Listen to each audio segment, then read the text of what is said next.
是肉参花，肉参花用那个要用台糖的那个有机肥所以长得那个很大粒很大颗。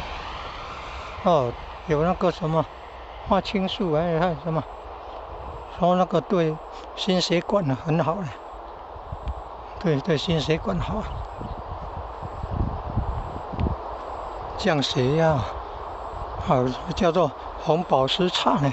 那个肉参花茶叫红宝石茶，多么有价值啊！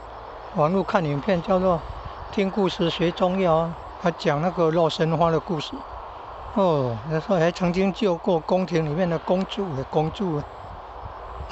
肉参花晒干了这个是花瓣晒干，你看那个开口开的大的就都可以采收了。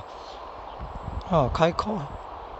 那个晒干，里面那个纸要用那个塑胶管，不是钢管那种小小的，把它推出来，然后晒干。